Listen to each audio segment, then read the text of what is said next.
یہ نسبتاً کم استعمال ہونے والے وسائل اثبات دعویٰ میں ہیں۔ قیافہ شناسی اس طرح ہوتی تھی کہ آپ لوگ جانتے ہیں کہ وہ قیافہ شناس عربوں کے ہاں موجود تھے جو حقائق کا پتہ لگانے کی کوشش کرتے تھے۔ عربوں کے ہاں شادی کی ایک قسم وہ تھی جس میں ایک وائف کئی شوہروں کی بیوی ہوتی تھی، چنانچہ اس کے ہاں جب بچہ پیدا ہوتا تو اس بات کا تعین کرنے کے لیے کہ کون سا باپ ہے بچے کا، قیافہ شناسی کو استعمال کیا جاتا تھا، اور قیافہ شناس بچوں کی شکلوں کو، شباہتوں کو، ان کے پیروں کو، ہاتھوں کو دیکھ کر قیافہ لگاتے تھے کہ کون سا اس بچے کا باپ ہے، کون سا مرد۔ اور اس کے علاوہ ایک اور وسیلہ جو ہے وہ قرعہ ہے۔ قرعہ ایز سچ گواہی یا قرینے کی طرح وسائل اثبات دعویٰ کے طور پہ استعمال نہیں ہوتا، لیکن قرعہ کو اس طرح استعمال کیا جاتا ہے، مثلاً ایک چیز ہے، دو میں سے ایک شخص کو یہ چیز دینی ہے، تو اس صورت میں قرعہ نکال لیا جاتا ہے کہ جس کے نام فعال نکلے اس کو وہ دے دی جاتی ہے۔ قرعہ کا استعمال اس طرح بھی ہوتا ہے کہ اگر کسی شخص کی ایک سے زیادہ بیویاں ہوں اور سفر پر وہ کسی ایک بیوی کو ساتھ لے جانا چاہے تو پھر بھی وہ قرعہ کر کے ان میں سے، یعنی وہ یہ عدل و انصاف کا ایک طریقہ کار ہے۔ اور رسول اللہ صلی اللہ علیہ وسلم ازواج مطہرات کو اپنے ساتھ جہاد میں یا سفر میں لے جانے کے لیے قرعہ استعمال کیا کرتے تھے۔ تو یہ وہ وسائل اثبات دعویٰ ہیں جن کو مختلف طریقوں کے ساتھ قاضی استعمال کرتے ہیں، عدالتیں استعمال کرتی ہیں، اور ان وسائل اثبات دعویٰ کی مدد سے ہی عدالتیں حقائق تک پہنچتی ہے۔ یہ مختصر سی تعارفی گفتگو تھی وسائل اثبات دعویٰ کے بارے میں۔ اس ضمن میں اگر آپ کے کچھ سوالات ہوں تو آپ وہ سوالات کیجئے، ان سوالات کے درمیان پھر مزید وضاحت جو ہے وہ ہو جائے گی۔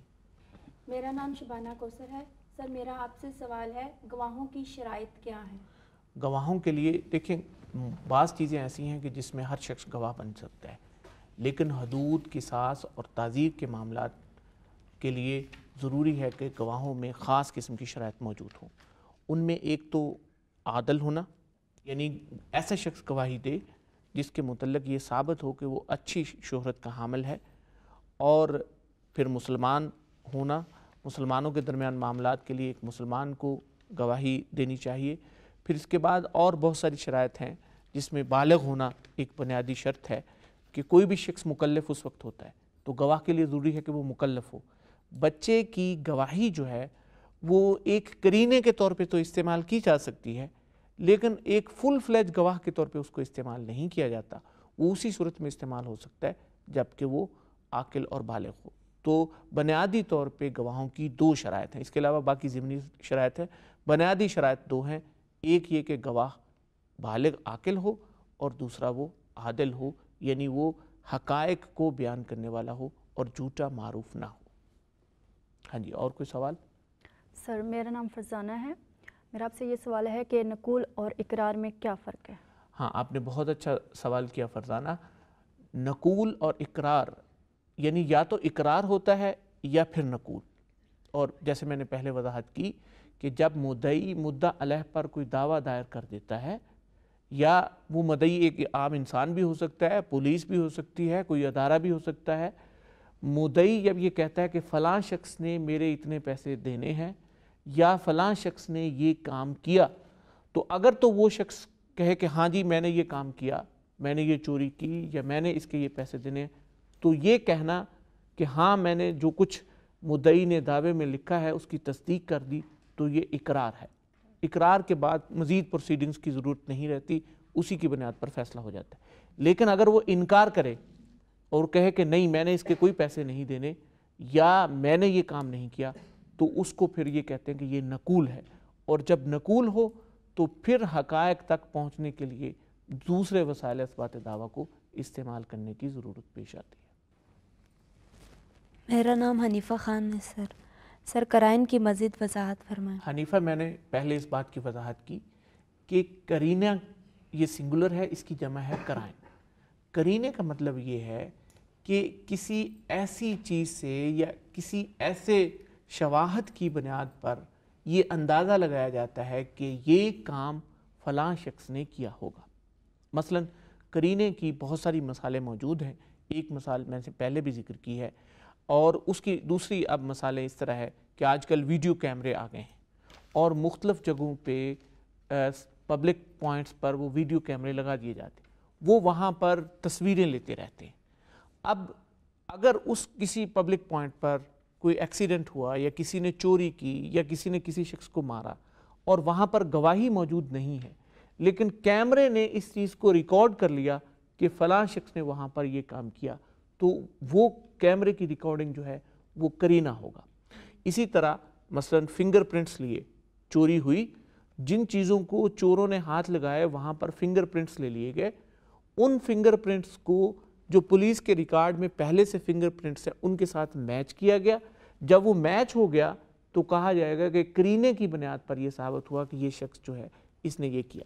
اور اسی طرح ڈی این اے جو ہے، ڈی این اے کا ٹیسٹ کیا جاتا ہے، ڈی این اے کے ذریعے پتہ چل جاتا ہے کہ کسی انسان کی شکل کیسی ہے۔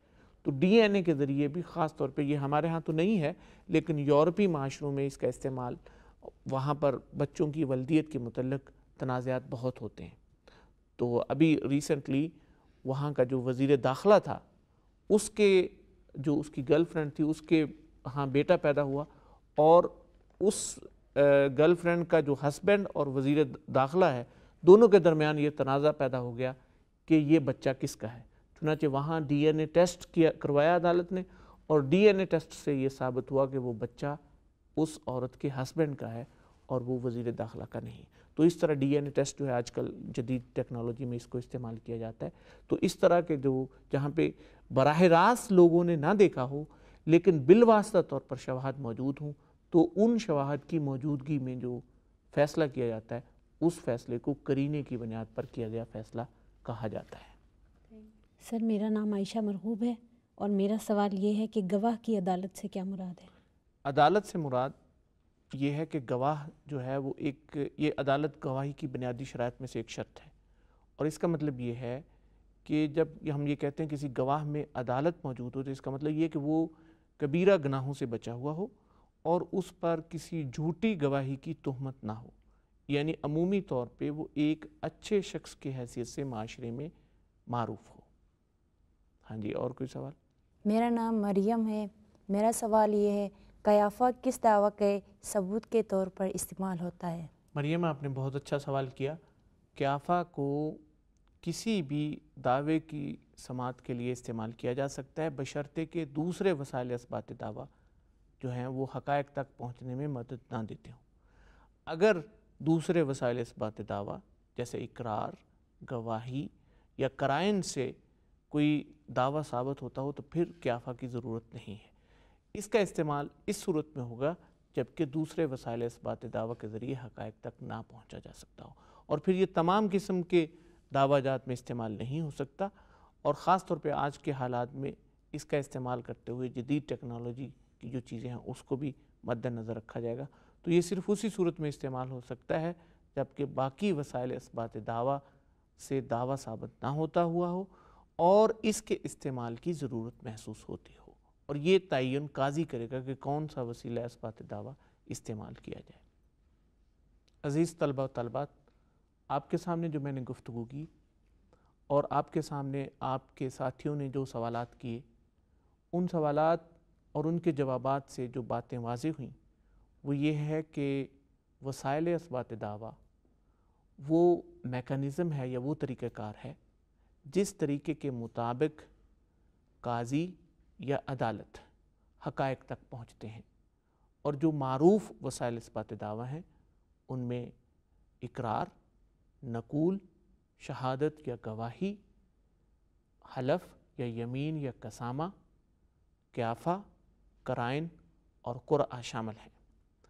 ان وسائل اثبات دعویٰ کو ایک ترتیب کے ساتھ استعمال کیا جاتا ہے، یعنی اگر اقرار ہو گیا تو پھر کسی دوسرے وسیلہ اثبات دعویٰ کی ضرورت نہیں، اور اگر گواہی سے کسی بات کا ثبوت حاصل ہو گیا تو پھر باقی وسائل اثبات دعویٰ جو ہیں وہ استعمال نہیں کیے جائیں گے۔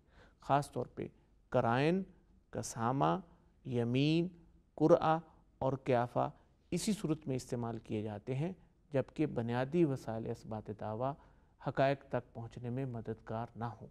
اس لیے بنیادی وسائل اثبات دعویٰ اقرار، نقول اور گواہی ہیں، جبکہ ان کے استعمال کے نتیجے کے طور پہ اگر حقائق سامنے نہ آئیں تو پھر دوسرے وسائل اثبات دعویٰ کو استعمال کیا جا سکتا ہے، لیکن ان کی اسی ترتیب کو مد نظر رکھا جانا چاہیے۔